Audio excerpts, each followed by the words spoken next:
네, 안녕하세요. 김프로입니다. 오늘 코스피는 0.86% 상승 마감, 코스닥은 1.75% 상승 마감하면서 뭐 예상하던 대로 진행이 되고 있고요. 이렇게 되면은 이제 코스피는 공매도 금지 이벤트로 급등이 나왔다가 21선까지 다시 죽였다가 바로는 못 간다고 말씀드렸었죠.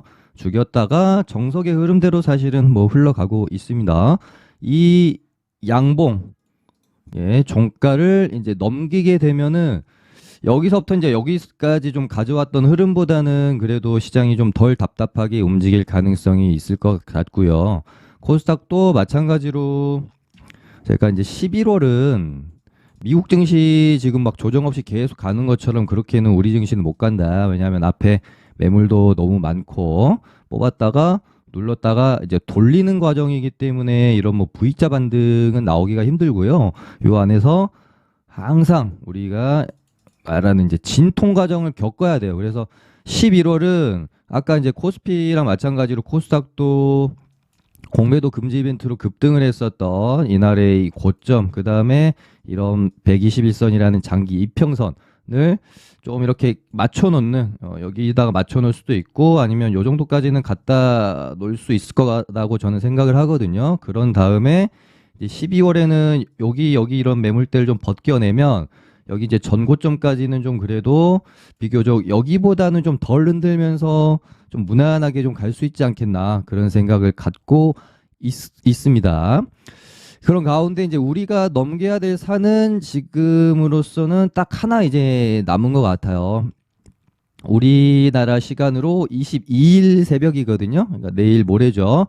엔비디아 실적 발표가 있고요. 지금 컨센서스는 뭐 나쁘지 않게 나올 것으로 보고 있기 때문에 지금 엔비디아가 이번까지 만약에 어닝이 나오게 되면 거의 이제 3분기 연속 어닝 나오고 우리 장에서 엔비디아 관련주 급등하고 지금 두 번 연속 그랬죠. 예전에 지금 좀 이제 작은 종목 중에는 요때 당시가 이제 처음으로 엔비디아가 굉장한 어닝을 만들어내면서 시장의 어떤 큰 이벤트로 다가왔고요. 이날 기점으로 뭐 AI랑 반도체 종목들도 많이 올랐었습니다. 이때 당시에 이제 그 테마적으로는 좀 이렇게 잡주 중에서는 C랩이 상가 가면서 대장 역할을 했었고 크게 어떻게 보면 이제 신선한 재료였기 때문에 처음으로 이벤트가 발생이 된 거기 때문에 이때는 크게 좀 올랐다가 죽었고 두 번째 또 어닝이 나왔을 때는 갭을 높게 뛰었지만 그 다음에 이제 죽고 말았어요. 그리고 나서 뭐 이렇게 상한가를 가는 모습도 있었지만 흐지부지 하다가 죽어버렸고요. 이번에는 어떻게 보면 이제 세 번째다 보니까 첫 번째와 두 번째에 비해서는 뭐 어닝이 좀 잘 나온다라고 하더라도 조금 그 힘이 뭐 약할 수는 있겠다라는 생각은 들지만 그래도 시장이 지금 바닥을 다지고 턴을 하고 있다라는 점을 감안하면 뭔가 한 번에 이렇게 높게 뛰었다 죽기보다는 뭔가 이렇게 이제 추세를 가지고 갈 확률도 좀 있지 않겠느냐. 그래서 제가 엔비디아 실적 발표 앞두고 우리는 이제 반도체랑 AI 요 두 섹터를 눈여겨 봐야 되겠다라는 생각이 들고요. 근데 이제 뭐 또 모르죠. 근데 제 개인적인 관점에서는 엔비디아 실적이 뭐 말도 안 되게 쇼크가 나거나 하지는 않을 거라고 보기 때문에 나스닥도 어찌됐건 이제 전고점을 다시 넘기면서 뭔가 신고가 랠리를 다시 가려면 뭔가 또 재료가 필요하지 않겠습니까? 그 또 한 번 시장 랠리의 주인공이 엔비디아가 될 수 있는 확률도 좀 있지 않겠느냐라고 저는 일단은 긍정적으로는 보고 있지만 항상 이런 어떤 뭐 실적도 그렇고 다른 뭐 이벤트도 그렇고요. 우리가 뭐 100% 뭐 확신을 가지고 또 할 수는 없는 부분이기 때문에 뭔가 좀 내가 엔비디아 실적 이 이벤트에 대해서 소외감을 느끼고 싶지 않다 하시는 분들은 너무 그렇게 폼 안 올 정도로만 조금 이렇게 뭐 가지고 있어 보는 것도 저는 뭐 괜찮지 않겠느냐. 지금 미국 증시의 기세가 뭐 정말 말도 안 되는 어닝 쇼크가 나오지만 않는다라고 하면 저는 뭐 크게 여기서 무너질 것 같지는 않거든요. 12월은 아마 신고가에 대한 기대가 신고가를 좀 만들어내고 정말 오랜만에 산타랠리까지도 한번 기대해 볼 수 있지 않겠느냐라는 생각을 갖고 있기 때문에 일단 엔비디아 실적만 좀 잘 넘기면요. 그다음 뭐 이제 12월 연말까지는 우리가 크게 그렇게 뭐 걱정할 부분은 없기 때문에 요것만 좀 잘 우리가 지켜보면 될 것 같고요. 아까 말씀드린 것처럼 이제 좀 테마주 변동성 큰 거 좋아하시는 분들은 뭐 C랩이나 뭐 MDS 테크 같은 종목들 이때도 MDS 테크가 이제 2등주였습니다. 이때 보시면 첫 번째 어닝 나왔을 때고요. 두 번째 어닝 나왔을 때고 이번에도 뭐 올랐다 죽을 수도 있고 뭐 이제 그런 부분들은 이제 각자의 어떤 대응의 영역이 있겠죠. 왜냐하면 MDS 테크나 C랩 같은 경우는 단발성을 올랐다가 죽었던 경험이 두 번 있기 때문에 롱텀하게 가지고 가기보다는 이벤트성으로 한번 참여하는 느낌으로 좀 매매를 하시면 될 것 같고 만약에 엔비디아 실적이 잘 나온다면은 갭 띄우고 좀 죽었다가 다시 그래도 이제 흐름을 만들어가면서 신고가 랠리를 계속해서 이제 이어갈 수 있을 것으로 기대할 수 있는 섹터는 이제 반도체가 될 것 같고요. 한미 반도체, 하나마이크론 역시나 뭐 예상했던 대로 살짝 이제 여기서 이렇게 바로는 안 가고 어찌됐건 엔비디아 실적 이벤트를 기다리고 있다라고 저는 생각이 듭니다. 잘 나와서 엔비디아가 또다시 뭐 신고가 쓰고 하면 반도체도 같이 따라서 신고가 영역으로 이제 진입을 할 거라고 보고요. 엔비디아가 만약에라도 뭐 기대치만큼 실적이 안 나와서 좀 무너진다라고 하면 반도체도 어쩔 수 없이 여기서 어느 정도 다시 좀 단기적으로는 조정 구간으로 들어갈 수밖에 없지 않겠느냐 그렇게 보고 있습니다. 일단은 이제 실적 이벤트를 앞두고 기대감으로 막 이렇게 이제 오른 상황은 아니기 때문에 그래도 뭐 접근하기 그렇게 부담스럽지는 않다라고 저는 생각이 들어요. 지금 이제 조정이 나와 있는 상황이기 때문에 재료가 좋으면 급등 이렇게 나올 수 있잖아요. 만약에 얘네가 엔비디아 실적 발표 앞두고 이미 신고가 영역에 있으면은 접근하기가 좀 부담스러웠을 것 같아요. 오히려 재료 소멸로 죽어버릴 수가 있는 거거든요. 한미반도체, 하나마이크로, 뭐 주성엔지니어링, 뭐 HPSP 이런 종목들 뭐 계속해서 두산 테스나도 계속 제가 말씀드리고 있는 종목이죠. 뭐 이수페타시스도 여기서 이제 다시 한번 뭐 엔비디아 이벤트가 잘 된다라고 하면 전고점까지 기대해 볼 수 있게 되니까요. 그다음에 뭐 제주반도체도 이때 당시 한번 급등 나왔다가 눌렸다가 다시 흐름을 만들어가고 있기 때문에 반도체 어떻게 이제 신고가를 쓰는 흐름으로 갈지 꺾이는 흐름으로 갈지 한번 기추가 주목됩니다. 그래서 결국 또 이제 삼성전자랑 SK 하이닉스도 이제 이 신고가 영역 신고가 영역으로 가느냐 못 가느냐 좌우지간 엔비디아 실적 발표에 시장의 단기적인 명운이 달려 있다라고 봐도 좀 과언이 아니지 않나. 그렇게 좀 일단 이제 뭐 이틀 남았으니까요. 좀 기다려 보시면 될 것 같고 그다음에 이제 2차 전지는 뭐 너무 제가 말씀도 많이 드렸고 이게 2차 전지 말고도 시장이 지금 바닥 잡고 돌아가는 국면이라 좋은 섹터가 좀 많으니까요. 너무 막 2차 전지에 매몰되어 있지 말자라는 말씀 제가 좀 많이 드렸었고 2차 전지는 뭐 그냥 많이 빠지면 또 반등 나오고 그러다 또 빠지고 이러면서 다시 뭐 흐름을 에코프로가 80만 원을 재돌파하면서 뭐 이런 장기 평선을 좀 뚫어주는 이런 흐름이 나와줘야 다시 한번 이제 전고점에 대한 기대감을 가져볼 수 있지 않을까 생각하고요. 여기서 이제 뭐 빠졌다 반등 났다 이러면서 계속 졸졸이를 타고 다른 섹터를 올릴지 2차 전지를 다시 한번 올려줄지 지금으로서는 좀 확신할 수가 없는 상황이기 때문에 2차 전지보다는 다른 쪽 뭐 섹터 관심 가져볼 쪽이 많다라고 계속 제가 말씀드리고 있는 가운데 가장 좋아 보이는 건 역시나 로봇이다라고도 제가 여러 번 좀 언급드렸었죠. 지금은 대장을 두산 로보틱스가 하고 있어요. 그러면서 상장 당시 이제 시가 이런 매물대 돌파를 약간 이제 목전에 두고 있는데 뭐 조금 쉬었다 갈 확률도 있겠죠. 아니면 두산 로보틱스가 좀 쉬고 뭐 레인보우 로보틱스가 다시 한번 이제 뭐 대장 이제 체인지가 된다든지 이런 부분들도 지금 생각해 볼 수 있을 것 같습니다. 지금 레인보우 같은 경우에는 휴머노이드 로봇 출시 관련해 가지고 뉴스도 좀 있고 그래서 쉽게 죽기보다는 흐름을 좀 이어갈 수 있는 쪽으로 저는 조금 더 표를 던지고 싶네요. 공매도 금지 이벤트 때 급등을 했던 요 양봉을 한번 넘길 수 있을지 지켜봐야 될 것 같고요. 두산이랑 레인보우 가면 당연히 또 다른 소형주 로봇주들도 따라와야 되겠죠. 다 자리들은 저는 다 좋다라고 봅니다. 유진로봇, SBB테크, 뉴로메카 로봇주들은 그냥 전부 다 괜찮다라고 저는 생각을 하고요. 그중에서 끼가 굉장히 좋았던 대동 얘도 좀 지켜볼 필요가 저는 있다라고 봅니다. 그리고 AI 애들도 지금 엔비디아 실적 발표 앞두고 자리 만들어 놓고 있다라고 저는 생각이 들어요. 실적 잘 나오면 한번 이렇게 이제 뽑아주지 않겠느냐 싶고요. 물론 잘 안 나오면 한번 꺾인 흐름이 나올 가능성이 있겠죠. 마음 AI, 폴라리스, 오피스, 솔트룩스 이런 애들 잘 보고 있다 말씀드렸고요. 섹터 쪽은 이제 당분간 조금 그만 말씀을 드려도 되지 않겠는가 싶어요. 너무 항상 반복되는 내용이라서 최근에는 이제 장이 이제 그러니까 지수가 돌리는 과정이 있다 보니까 섹터도 괜찮지만 테마 쪽에 오랜만에 정말 큰 테마가 하나가 출연을 했습니다. 제가 한동훈 테마 처음 나온 날 있죠.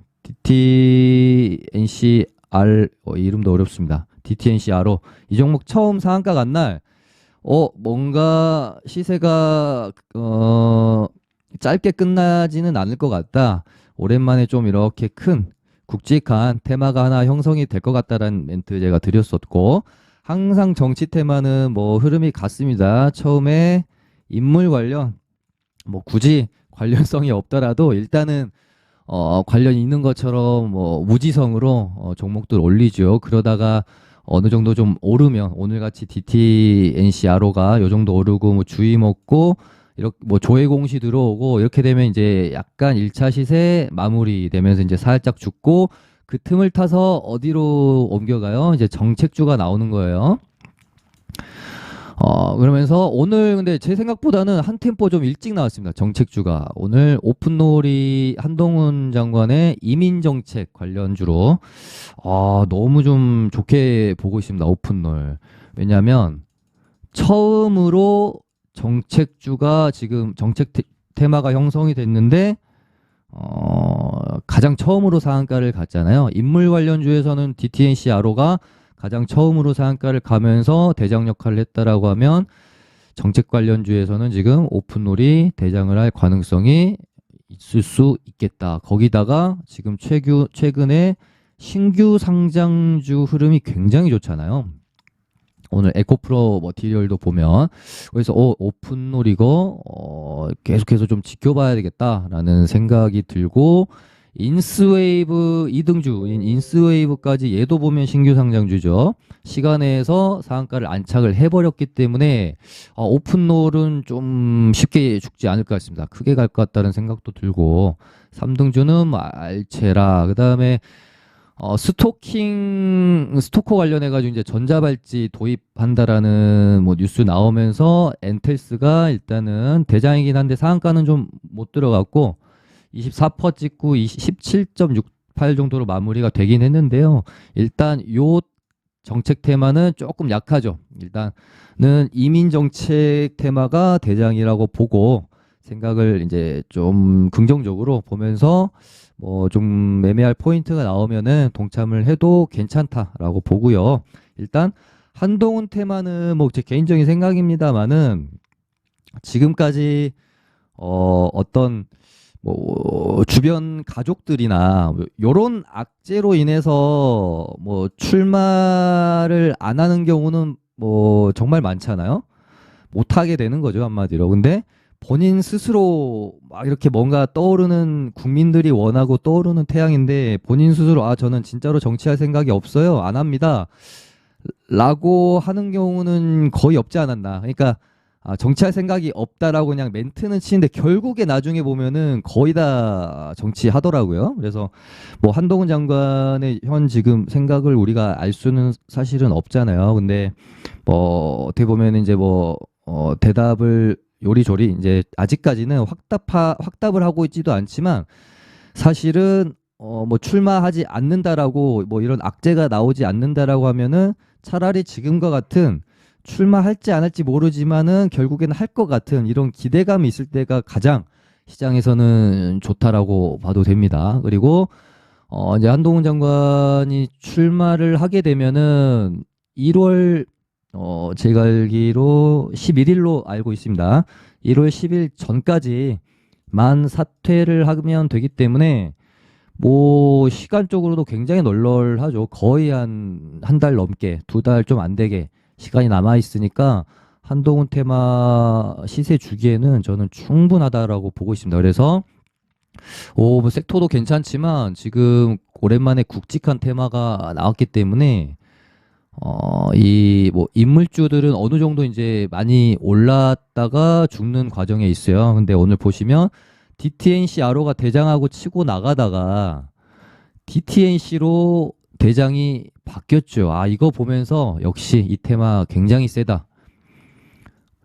이거 보면은 아주 예전에 가장 최근에 있었던 사례 중에는 로봇 섹터가 굉장히 이제 시장에서 주도할 때 대동이 9월 4일 날 상한가를 가고 쭉 시세를 뽑아내는 과정에서 2등주인 대동기어로 9월 7일 날 대장이 이제 바뀝니다. 그러면서 얘도 이제 잘 갔는데요. 아마 이런 패턴으로 DTNC 아로랑 DTNC가 가지 않겠느냐. 당분간 또 DTNC가 뽑고 얘 좀 주춤하면 또 DTNC 아로가 좀 눌렸다가 다시 뽑고 뭐 이런 식으로 진행될 가능성이 높다라고 보입니다. 대동이랑 대동기어 좀 참고하면서 오늘 DTNC가 상한가를 가는 모습을 보면서 이거 정말 강하다라고 생각을 충분히 해볼 수 있었다라고 저는 생각을 하고요. 그 다음에 이제는 정말 우리가 한동훈 관련주가 먼저 움직임이 나왔고 이렇게 되면은 항상 뭐 정치 테마주가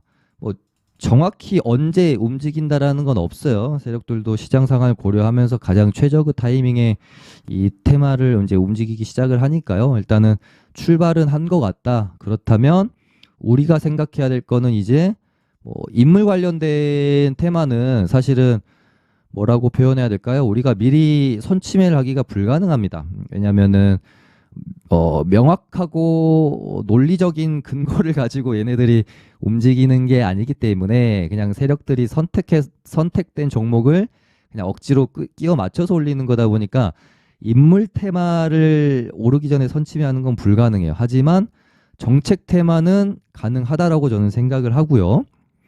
제가 지금 가장 좋게 보고 있는 정책 테마는 저출산. 왜냐면 지금 대한민국의 가장 어떻게 보면은 큰 문제이기도 하고 화두이기도 한 이 저출산 문제 관련해서 정책을 안 낼 확률이 얼마나 될까를 생각했을 때 저는 굉장히 희박하다라고 봅니다. 그래서 뭐 국민의힘도 더불어민주당도 아마도 거의 뭐 탑 3 안에 들어가는 좀 미는 공약으로 저출산 관련주에 대한 정책들이 좀 쏟아져 나오지 않을까 저는 그렇게 보고 있기 때문에 지금으로서는 저출산 관련주들 좋게 보고 있고요. 오늘 일단 뭐 꿈비도 좋고 움직였고 SAMG 엔터도 저출산 관련으로 좀 보고 있는 걸로 제가 알거든요. 그래서 오늘은 일단 두 종목이 좀 움직였지만 저출산 관련주도 굉장히 좀 뭐 많죠. 뭐 아가방 컴퍼니도 있고 뭐 캐리소프트 뭐 이런 애들도 있고 뭐 대장 역할을 하지는 뭐 잘 못하는 종목이지만 뭐 삼성출판사 뭐 이런 애들도 저출산 관련주로 좀 엮이기 때문에 저출산 테마는 뭐 워낙 유명하고 인터넷만 쳐봐도 나오니까요. 잘 찾아가지고 한번 깊은 고민을 해볼 필요는 있겠다. 그러니까 진입 시점에 대한 고민은 이런 거겠죠. 아, 미리 사서 계속 기다려야 되나. 시간이 이제 어떻게 보면 이제 리스크가 되는 거고 조금 덜 먹더라도 첫 어떤 확실한 움직임의 파동이 나오고 너무 명확하게 이제 뭐 정치 테마주들이 시장을 주도하는 그 시기가 왔을 때 조금 비싸게 사더라도 그때 진입을 할지 이런 부분에 대한 판단은 뭐 개인의 이제 취향이니까요. 그거에 맞게 좀 하시면 되지 않겠느냐. 그렇게 말씀드리면서 오늘은 이 정도 하고 마무리하겠습니다. 감사합니다.